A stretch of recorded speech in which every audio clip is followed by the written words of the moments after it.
সদ্য প্রকাশিত মেডিকেল কলেজে ভর্তির ফলাফল বাতিলের দাবি করেছেন ভুক্তভোগী শিক্ষার্থীরা। সোমবার সকালে রাজধানীতে মেডিকেলে ভর্তিতে মুক্তিযোদ্ধা কোটা বাতিলের দাবিতে আন্দোলনে এ দাবি করা হয়। এ সময় শিক্ষার্থীরা কোটা নয়, মেধার মূল্যায়ন করার আহ্বান জানান। আমাদের এই বছর 2024-25 শিক্ষাবর্ষে যে রেজাল্ট আসছে মেডিকেল এডমিশনের, সেখান থেকে দেখছি যে অনেকেই 73-74 পেয়েও চান্স পায় নাই, আর অনেকে জাস্ট 40-41 পেয়ে শুধুমাত্র মুক্তিযোদ্ধা কোটার জোরেই চান্স পেয়েছে, যা আমাদের জন্য খুবই লজ্জাজনক এবং ধিক্কারজনক। আমরা চাই না এই কোটার কথা থাকুক। 5% মেডিকেলের মতো এত একটা ট্যালেন্টেড একটা ভর্তিযোদ্ধার মধ্যে 5% মুক্তিযোদ্ধা কোটার কোনো যৌক্তিক দাবি নাই, এটা অযৌক্তিক সম্পূর্ণ। আমরা এর বিরুদ্ধে প্রতিবাদ জানাই। আমরা চাই কোটা প্রথার অবসান ঘটুক। যে কারণে আমাদের জুলাই আমাদের শত শত ভাইয়েরা প্রাণ দিয়েছে, তাদের প্রতি অন্যায় হয়। আমরা চাই এই কোটার প্রথা অবসান হোক এবং মেডিকেল ভর্তি পরীক্ষার ফল পুনঃপ্রকাশ হোক, যাতে আমাদের যে ভাইয়াপুরা মাত্র 0.25 এর জন্য চান্স পায় নাই, তার যে তাদের যোগ্য মর্যাদা পায়। আমাদের দাবি সেটাই। আমাদের ছোট ভাইরা যারা ভালোভাবে প্রিপারেশন নেওয়ার পরেও চান্স পাচ্ছে না, কিন্তু যারা ভালোভাবে প্রিপারেশন নেয়নি, শুধুমাত্র ঘুরতে এসে পরীক্ষা দিল, তারাও চান্স পেয়ে যাচ্ছে। এর দ্বারা আমাদের একটা বৈষম্য তৈরি হচ্ছে এবং এই বৈষম্যের কারণে অযোগ্য লোকরা এখানে চান্স পাচ্ছে, যেখানে মেডিকেল সেক্টরটা যোগ্যদের হাতে থাকার কথা, কিন্তু শুধুমাত্র এই 2024 সালে এসেও কোটার কারণে অযোগ্যরা চান্স পাচ্ছে, কিন্তু যোগ্যরা পরিশ্রম করার কারণে চান্স পাচ্ছে না। আমরা এটার নিরসন চাই।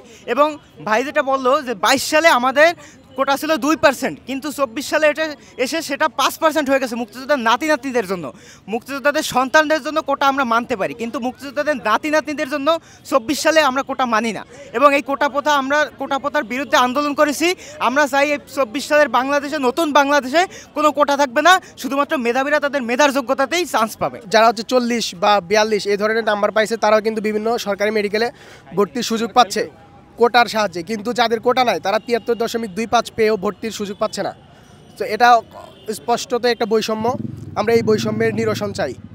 আরেকটা গুরুত্বপূর্ণ বিষয় হচ্ছে 2022-23 সেশনে মেডিকেল এবং ডেন্টাল ভর্তি পরীক্ষায় কোটা ছিল মাত্র মুক্তিযোদ্ধাদের জন্য 2%, সেটাকে 23-24 সেশন থেকে 5%-এ উন্নীত করা হয়েছে, যেটা এখনও কন্টিনিউ হচ্ছে।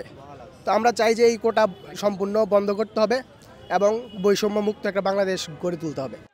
শিক্ষার্থীরা জানান, এই কোটা বাতিলের দাবিতেই জুলাই এবং আগস্টে শত শত শিক্ষার্থী জীবন দিয়েছেন। সেই প্রহসন বাতিল করতে হবে।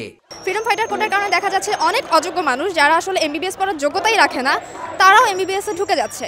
এবং এই কঠিনতম ডিগ্রিটা আমরা যারা চান্স পেয়ে এসেছি তাদেরই অনেক কষ্ট হচ্ছে। এমবিবিএস ডিগ্রিটা আমাদের প্রতিদিন এত কষ্ট করতে হচ্ছে এবং এত পড়াশোনা, সেখানে শুধুমাত্র ফ্রিডম ফাইটার কোটায় চান্স পেয়ে তারা আসলে কীরকম ডাক্তার হবে সেটা নিয়ে আমাদের সবারই প্রশ্ন। এবং একজন দক্ষ ডাক্তার দেশের একটা সম্পদ। সো তারা কেমন ডাক্তার হবে আমি জানি না, তারা রোগীকে কি সেবা দিবে সেটা আমার প্রশ্ন। এখন 40 পেয়ে চান্স পাচ্ছে, ফেল করে চান্স পাচ্ছে। যেখানে ফেল করে বেসরকারি মেডিকেল পর্যন্ত ভর্তি হওয়া যায় না, সেখানে ফেল করে যদি সে সরকারি মেডিকেল চান্স পাচ্ছে। আর যেখানে আমাদের কাটমার্ক হচ্ছে ঢাকা মেডিকেলের কাটমার্ক 82 মেবি, সেখানে 71 পেয়েও, যেটা কাটমার্কেরও নিচে, এর কম মার্ক পেয়েও সে ঢাকা মেডিকেল চান্স পাচ্ছে।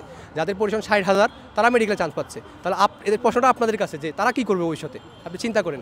এটা দেশের মেডিকেল ব্যবস্থার জন্য একটা হুমকি। এই কোটা যদি ভবিষ্যতে বহাল থাকে, এভাবে অযোগ্যরা আসতেই থাকবে এবং তাদের কারণে ডাক্তারদের নাম খারাপ হবে ভবিষ্যতে।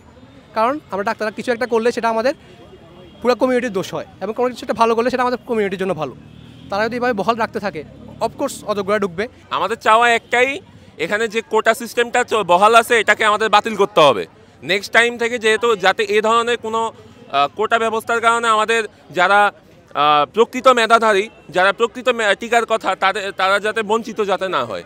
কোনো মতে পাশ করে 34 বা 35 পেয়ে যারা মেডিকেলে ভর্তি হয়, দের জন্যই হলো পরবর্তী সময় মেডিকেল সেক্টর থেকে শুরু করে শিক্ষাপ্রতিষ্ঠানের সকল সেক্টর কলুষিত হয়।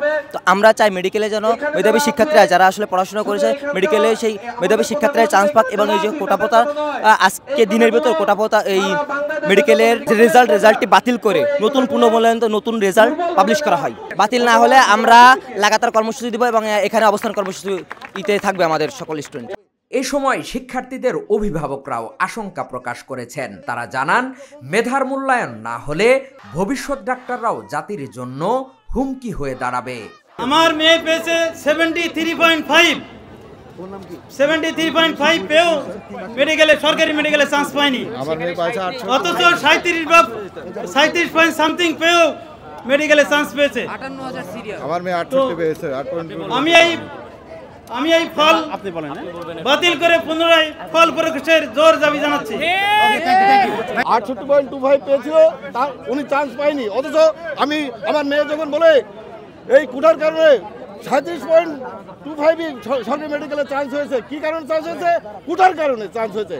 তাহলে এই কোটা বাতিলের জন্য যে আমাদের সন্তানদের আমরা রাস্তায় নামিয়ে দিলাম, সেই কোটা বাতিলটা কোথায়? আমাদের প্রশ্ন যে আজকে যাদের দাবির উপর সংহতি জানিয়ে আমাদের সন্তানদের রাস্তায় নামিয়ে দিয়েছি, তারা আজ কোথায়? আমাদের সহকর্মীরা, আমাদের ছেলেমেয়েরা কেন এই রাজপথে আসবে আমি জানতে চাই।